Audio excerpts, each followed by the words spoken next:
Hey, welcome to Three Count Commentaries. Today we're going to be talking about Broken Skull Sessions featuring Charlotte Flair. This was a very interesting Broken Skull Sessions. To be quite honest, it was I don't think she gave anybody anything worth really talking about. Like she didn't give away a lot. And she was given opportunities to give away a lot. And she kind of kept the controversial stuff, she kind of kept it to herself. For instance, excuse me, a lot of people were talking about the belt drop. And she basically said, oh, it was an accident. And that was it. And there was nothing salacious about it. It was an accident. And then she said, if it was in character or something like that, she would not have picked it up. And she would have had someone else pick it up, or her character wouldn't have picked it up. But there was obviously some tension between her and Becky Lynch, as she discussed throughout the episode, how they used to be best friends and how she used to be best friends with everybody eventually. Then something happened and, things fell apart, which is, and she said it was because her and Becky are two alphas that want to be the top dog and it can only be one. So they put them on sort of separate brands so that they can coexist. But I understand it. I get it. Now, do I buy that it was an accident? I don't know. I don't think it was that big of a deal, to be quite honest. It was just she dropped the belt. I don't see it being that big of a deal. It's not like she threw it at Becky or anything like that, hitting her face or something like that. So, I don't know. I don't think it matters, really. It's not that big of a deal. Now, with the Sasha Banks and Naomi thing, she said, oh, well, her quote, I think, was, I can't imagine not wrestling Sasha Banks in the future. And then that Sasha Banks is her Ricky Steamboat, that they bring out the best in each other, and that she wasn't there when the walkout happened, so she doesn't know. But she can't imagine Sasha Banks not being there anymore. And she basically just kept it really down the middle, really neutral on the subject, saying she understands the frustrations, but she's not there, and she wasn't there when the walkout occurred. So I was like, okay, well, she's not giving away anything. And then early, when they were talking, she was really tight-lipped on the marriage thing, She's like, he's like, how was married life? She's like, good. And then that was kind of it. Like, she was giving one-word answers. It took her a while to really open up. And, of course, she opened up when she was talking about her family, which I think is the important thing. And, of course, she's critiquing herself in terms of matches and her backstory. Like, she knew what to elaborate on and what to sort of cut, cut short. So, as usual, as I listened to these Broken Skull sessions, I try to find a theme that goes throughout the episode. And with this one, it was clearly that, Charlotte was in a lost space as a young woman. And she was trying to make other people happy. And over again, that becomes one of the themes in the episode, is that she's constantly saying, for instance, in the earlier part, she was talking about her dad was pushing her into sports. And, she was constantly being pushed into sports. And even though he wanted her to play basketball, she went into volleyball. And she didn't really know what she wanted to do in college. So she went to, I think, Appalachian State or whatever it is. She dropped out and she went to North Carolina State. But she was feeling lost. And it was a challenge from Reed, her little brother, that got her into wrestling. And, she wanted to make him proud too. She wanted to make him happy. So she reported to WWE, even though Reed wasn't there yet. He wasn't even in WWE. And she was sort of positioned as being, hey, you can do this. Everybody was bringing it to her, hey, you can do this or whatever. And she didn't really see it, didn't really understand it, but was just kind of floating along. Kind of like, okay, let's do it. But after she did the trainings and stuff like that, they showed this promo where she's standing in front of, I guess the group. And she's talking about growing up as Ric Flair's daughter. And she's talked about that too, of course. And she says, most of y'all know me as Ashley Johnson, but I grew up as Ashley Flair. And she grew up, with people saying that what her dad did was fake, that it was phony. But after she experienced it, and she experienced the passion and the technique and how tough it is, and she really wants to do it. And it was like she was almost embarrassed a little bit of, the show showing this clip of her young Charlotte. She looked completely different, by the way, and she was wearing ruffles, which was hilarious. And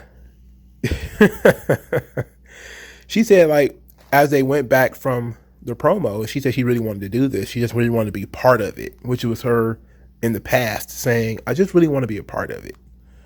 And then she says it like, and to Steve Austin, I just wanted to be liked. And I was like, that's kind of an important piece of this, isn't it? That she grew up in a space where everybody likes her dad, even though there are some people out there who don't like wrestling and they shit on it and they attack it. But she was now in a position where, in a competitive space, she is being given a little bit of a leg up, especially in the company. She's being given a little bit of a leg up. She said she didn't even have to do a tryout. They just basically called her to go to FCW. And she went. And she, tried it out and found that she was actually, good at it. So for her, it was like, okay, you're dealing with the people who believe that this is a nepotism thing. And she talked about the other four horsewomen, how she just wanted them to like her and how she learned mostly from them because they had more experience than she did. Becky had done this for years. Bailey had a name, and Sasha Banks had been doing it for a little while too on the independents, and she was the only one who had no real experience. So she had to, learn from them, and she watched them, and she basically wanted, their respect and their approval. And in doing that, it kind of follows through all of the critiques and all of the doubts and stuff like that she had throughout her career. And a part of it was, when she was asked, when did it become instinct? When she stopped overthinking it? And she said that it was actually against Ronda Rousey, which would have been 2018, I think. So that means 4 years ago. And she had been doing it for 6 years up to that point or something like that. So she had been doing it for a long time already. But she was constantly thinking of how to make other people happy with what she was doing. And she talked about it when it came to NXT too. That when it came to Triple H, she just really wanted to make Triple H proud as the women's champion and show him that I could take care of his baby. And she felt like she did it and that she was successful in that. But she also talked about not wanting to go to Triple H for advice because she didn't want to feel like she was trading on his relationship to the family, nor creating a sense of entitlement where he would feel like he has to help her because of his relationship to the family. Of course, he's very close with Rick. But the most, of course, it was that she was trying to make Rick happy. And that, they got into some arguments about the way she performs and how he attempts to aid in her career. Like he tries to help, but at the same time, as they mentioned, he's living vicariously through her. And that can be frustrating, for the children of celebrities to have your parent always as a hanger-on. And she talked about how to deal with that. That, they have arguments, they fight a lot. Because that's something that she believes in. They argue about her moveset. Things that he wants her to do that she doesn't want to do. So that's something that I think that is very interesting that we learned about in this. I mean, it's not like we learned it, because considering we know that it's kind of been happening for a while now, and that they've been really public about how much does she really need Rick or anything like that. But it was very interesting to hear her talk about the things that they kind of argue about, and also about sort of how the divorce of her family sort of affected her relationship with Rick. That he was always there at first, he was always at every game and all that sort of stuff, and then when the divorce happened, he wasn't there as much anymore. So that was all very interesting. As a child of divorce, and she said they got divorced after she left for high school or something like that. So it was always very interesting to see and hear, well, to see her body language, because it's one thing to read an interview, it's one thing to, hear an audio, but to see her body language, especially when she was talking about her brother and how when her brother passed away, how that affected her mentally and how it affected her as a talent and how she dealt with it. And she talked about this during the time when she was talking about her brother, that it was sort of pushing her forward after a while, that to compete with him, kind of waiting for him to come to the WWE. And then, of course, he ended up passing away before it happened. But it went from, I was motivated by the death of my little brother to do this, to I was already kind of in the business of doing this. But once he died, I realized his dream was mine, and then, or I took up his dream rather, again, trying to make somebody else happy, and then it became her own. And you see how she kind of went through the whole self-actualization, similar to the Becky Lynch Broken Skull Sessions, where you go from how can I make other people happy, what I don't know what to do with myself, I'm not entirely sure where to go or how, but it's just got that extra step of being Ric Flair's daughter and having that pressure on you every time you go out there, and having that pressure on you every time you perform. Is you don't want to make Rick look bad. You don't want to make the company look bad. You don't have the background of everybody else. So every mistake you make just kind of further proves that WWE should start, just bringing in more indie wrestlers and not anybody who has just a real athletic background. So, and then her attitude issues. They didn't even get into anything like that, which was not much of a surprise to me, because it's like, well, why would you?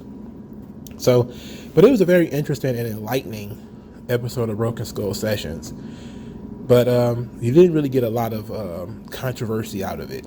There wasn't a lot to really glean from it, except for maybe, how integral Dusty was in helping her find her voice and being her promo coach, which I thought was very good and very interesting, of course, as Dusty was, a longtime rival of Rick's. But of course, early on that's kayfabe. But, it just kind of felt like very ironic that, the next generation of Flairs was really pushed by Dusty and challenged and molded by Dusty in terms of his promo ability.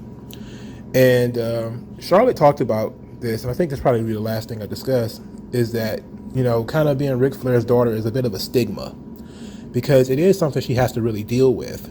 But at the same time, she says there's going to be a certain fan base that's not going to care about her. And she also talked about that she needed a break, and that she had been overexposed, and getting married and taking that time off, it gives people a break. And, she's now thinking about how she's going to come back. She wants to change her look. But I think matter of fact, I should discuss that too. She said that Dusty once told her, you could have the talent, you could have the body, or you could have the promo, but you can't have all three. And she said that she wants to have all three. And then Austin asked her to rank the where she is on each level. She said at the top, she is a talent. She feels like she has incredible talent. On the second, she feels like she has a promo. But the third, she feels like she has is the body. And then it kind of got weird, because she started talking about how she doesn't have the best body, and she feels generic because she's kind of tall and blonde and green-eyed, and she just feels generic. And I was just kind of like, oh boy, if you ever want to have a discussion about the plastic surgery, I think that's kind of the clip you want to take out of this, is that she's not very happy with how she looks, or at least, downgrades her own looks. And even though she says she's not trying to, it's not like, she's she did it, she kind of downplayed her own look. But that's an interesting little bit, because it's like, okay, now the last person she has to impress is herself, because the audience is there, and they're like, okay, she's getting this push because she's Ric Flair's daughter, she's getting here because she's Ric Flair's daughter, And Austin is saying, like, look, if your name could have been Ashley McGillicuddy, and you still would have gotten to the top because you're incredibly talented. And that might be in some ways true, but that's not what her name is. And it's kind of like reality is she may have gotten certain leg ups because of Rick. The fact that she didn't have to go through a tryout, for instance, was likely because she was Ric Flair's daughter. But it was also because of Canyon Seaman, who really kind of recruited her and talked her into doing the wrestling thing. It was him who talked her into doing it. So maybe that's why she didn't have to do a tryout, and maybe they knew her athletic abilities, or, maybe saw her, play sports or whatever. But at the end of the day, I think the argument that you would have made it anyway isn't really a helpful one, because that's not reality. The reality is maybe you did get a leg up, but it's not like you didn't earn it. It's the Randy Orton situation. Like, Randy Orton was put in position because of who his dad was. Randy Orton didn't have to try out either. But once he got into the system, he found how to make the system work. He found how to excel within the system. So it didn't matter that he didn't have to try out. Because if he had to try out, then what? If Charlotte has to try out, then what? You don't get them, or they don't do it. And are you better off for it, or are you worse off for it? There's the child of promoters, the child of great wrestlers who've given opportunities, and they didn't do the best with them. So everybody's afraid of nepotism, but it happens. Almost everybody who has ever worked in the wrestling business has given a friend a job, have given a nephew a job, a cousin a job, or something. That's just kind of how the business works. It's how the real life works. So I don't think Austin trying to say, well, you would have made it regardless of what your name was. I think he should have just said, being who you are, got your foot in the door, because that's how it works. You got a foot in the door because you were Ric Flair's daughter, but if you weren't any good, nobody would ever know that you even tried it. Like, nobody talks about Richie Steamboat. Very few people even discuss Richie Steamboat, even though some people thought he was very good. He was a guy who didn't make it. So what did being the son of a legend really do? If it did, people only use it against you when you succeed. When you don't succeed, however, then people don't talk about it. They don't really talk that much about you. Harry Smith is another one right now where, he's son of the British Bulldog. If he was WWE champion, winning all the time, people would be like, oh, it's just because he's the son of the British Bulldog. But he's not. The guy got signed to a contract and didn't even make the NXT UK roster before he got cut. So you have to ask the question, like, is it really because of who his dad is that he got this opportunity, or is it because he really is talented, but he's only talented up to a point? It's the same thing with Curtis Axel, and there's a number of guys. Natalya is another one. She's got this long career, and people think that it's because that she's the son of or daughter of Jim the Anvil Neidhart. It was like, well, y'all know how I feel about Natalya, so we're not going to go into that. But ultimately, I think Natalya had enough talent, and she had the right temperament that she was able to withstand during the Divas era and into today, because she had something special about her. It's very mid-card as far as I'm concerned. But, Hardcore Holly was around forever too, 15 years or whatever before he got cut. So yes, I think that Charlotte got a leg up because of Rick. But ultimately, her success is her own. And now, Rick is living vicariously through her. And it's not the catalyst for her push anymore. If anything, he kind of does her a disservice the more he complains and the more he whines on Twitter. And that's another thing that I want to discuss too, is she said like she wanted to talk about growing up as the daughter of Ric Flair and all of the pressure that she had to deal with, but she said it comes across like she's whining. And she doesn't really want to do that because she doesn't want to come across like she's whining. And I felt like that was very interesting too. It was also very telling that, because of who her dad is, they think she, one, grew up super rich, and two, things are so hard for you who didn't have to go through a tryout, who, isn't being nitpicked and super critiqued, and the boss is a friend of your dad, and the other boss, who at the time, Triple H, was a close family friend with your family and all that kind of stuff. And you kind of just have to be like, okay, they don't get it. She was trying to be relatable, but people didn't really want to relate to her because they couldn't relate to her. They didn't have a famous father in this business, and only people who have famous fathers can really relate to what she's going through, or what she had gone through. And so she had to get over that too. So that's part of the story and the theme of trying to make other people happy, is that you can't make other people happy. You can only make people satisfied with what you're doing. And if people think for some reason they could have done it better, or someone else could have done it better, tough luck. And I'm glad that Charlotte's getting to that point where she's kind of like, well, it is what it is. I can't change it. I can't run, and I'm not going to run away from it. But she did say she stopped the wooing during her matches because she wanted to do little things to change and to sort of separate herself from Rick. And that's also why she didn't wear robes for a long time, because she didn't really want that all over her, that pressure. But then she had to own it. She had to, come into her own, and now it's her thing, So I think I love that. So I thought it was very interesting, not must see in terms of salacious information, but an interesting hour and 40 minutes if you're like washing dishes or something like that, cooking dinner, and just play it in the background. But what do you guys think? Like, share, and subscribe. I'll talk to you guys later, man. Peace out.